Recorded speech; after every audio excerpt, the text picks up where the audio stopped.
Hello crafty viewers! For today's card, I am going to show you how I put together this masculine Valentine's Day card.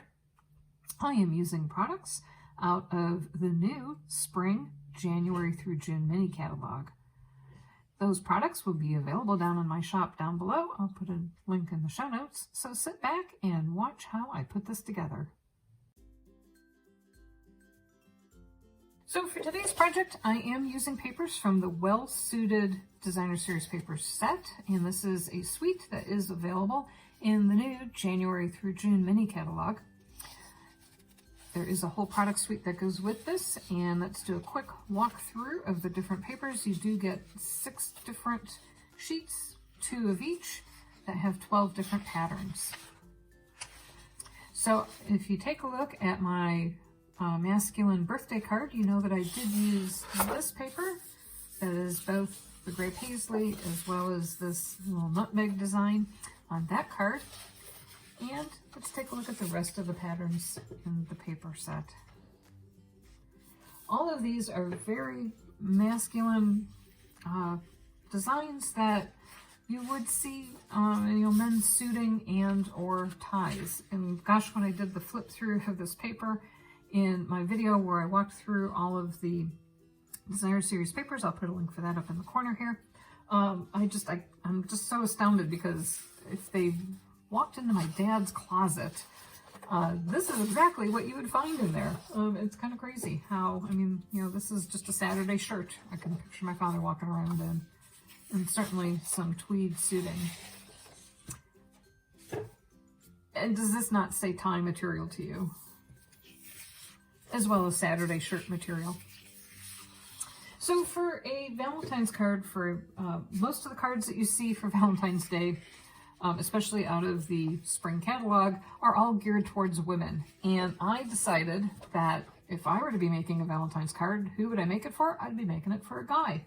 And when I saw this paper, I thought, you know what, that would just be perfect for a masculine Valentine's card, because it has that material that looks like it could be a tie, and it does have the red in there. So this is, I believe, real red or poppy prade, and it was just perfect for making a masculine Valentine's card. So let's get started. To begin with, I cut a piece down, and this is cut to 4 by 5 1/4 inches. You know I do like to cut my, this is 5 1/2. You do know I like to cut my paper in 4-inch strips to maximize the amount that you can get out of one sheet of paper. And I did cut this to be 5 1/2 inches because I just wanted a little bit of reveal at the top and bottom, 1/8 of an inch. So this is a piece of Pacific Point cardstock. It is cut to 5 1/2 by 8 1/2. I scored it at 4 1/4. And we're going to adhere this down to the front.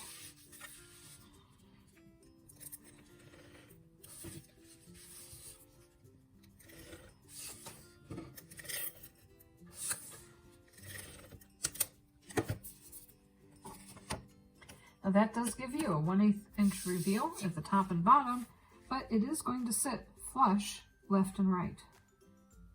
This is a top folding card.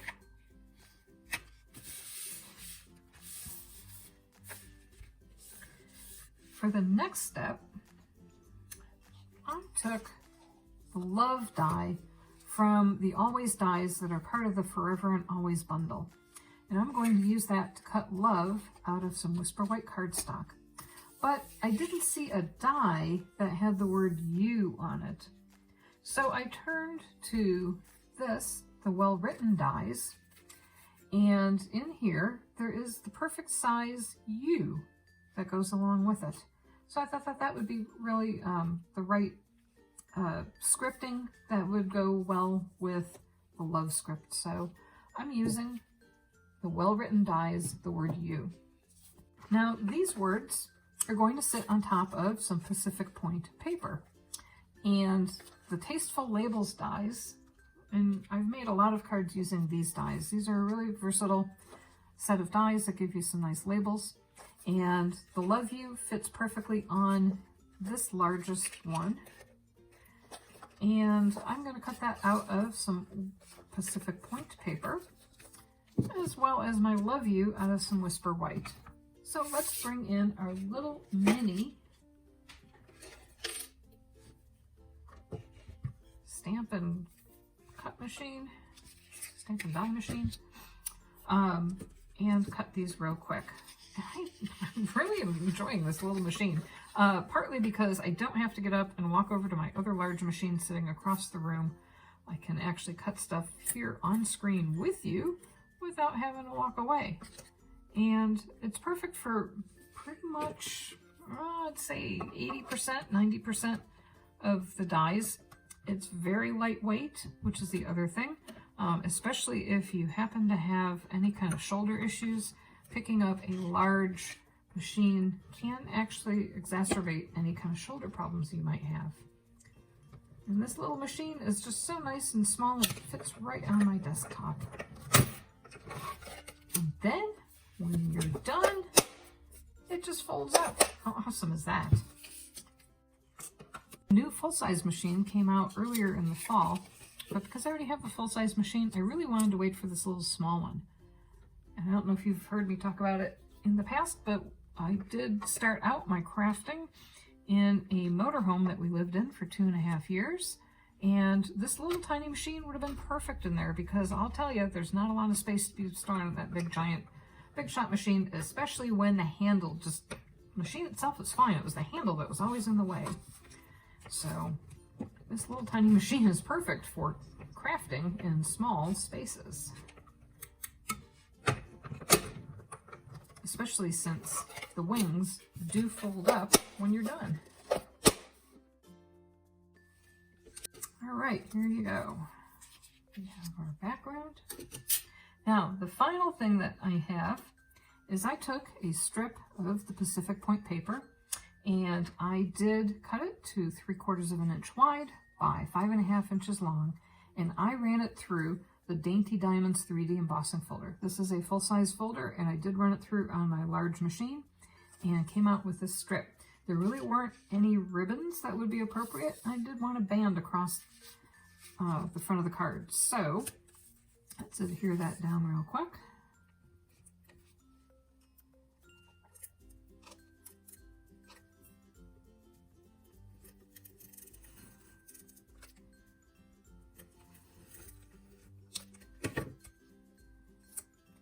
And this is going to go behind here, so let's figure out where we want to put that before we adhere it down.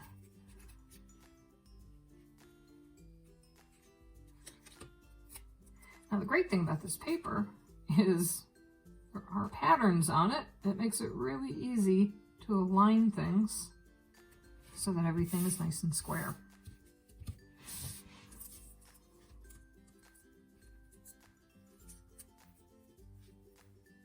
I am going to use a little bit of glue on the back, but before I do that, let's lay this out and figure out where all this stuff needs to go. The L kind of dictates the whole rest of the card design.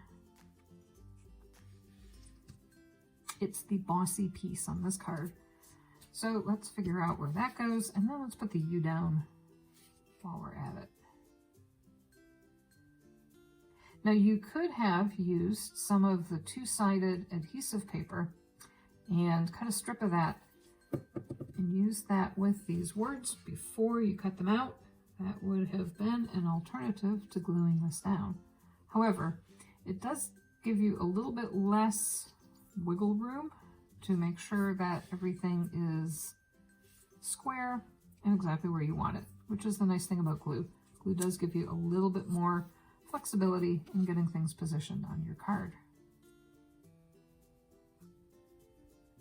If you are one of those confident crafters, though, the adhesive sheets are a lot faster and a lot easier.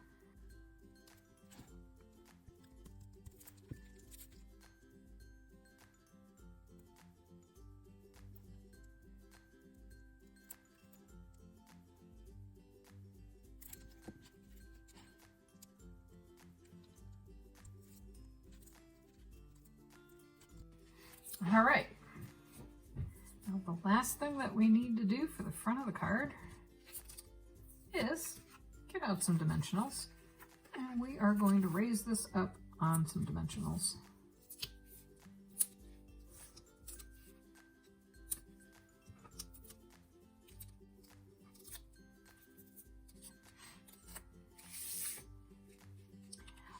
want to position this a little bit off to the side. And again, I'm going to use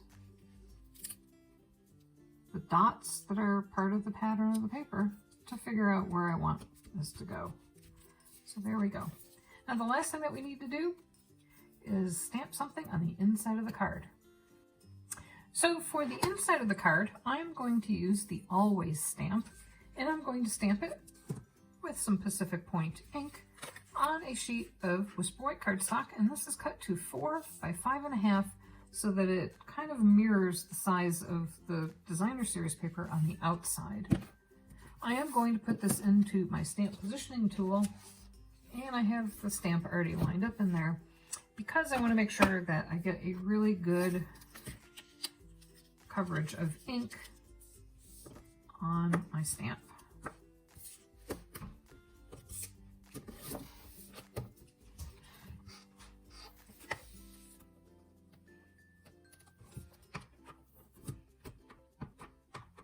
With these really large stamps, sometimes it's really hard to get even coverage of ink and no blotches, patterns, or anything.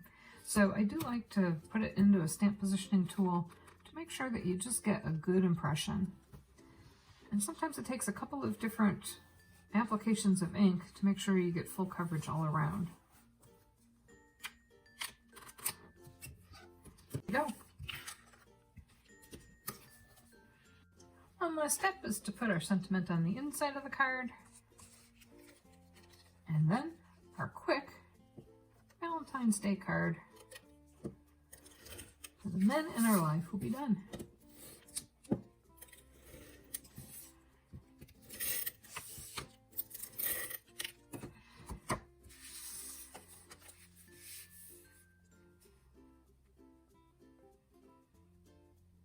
I hope you enjoyed today's video.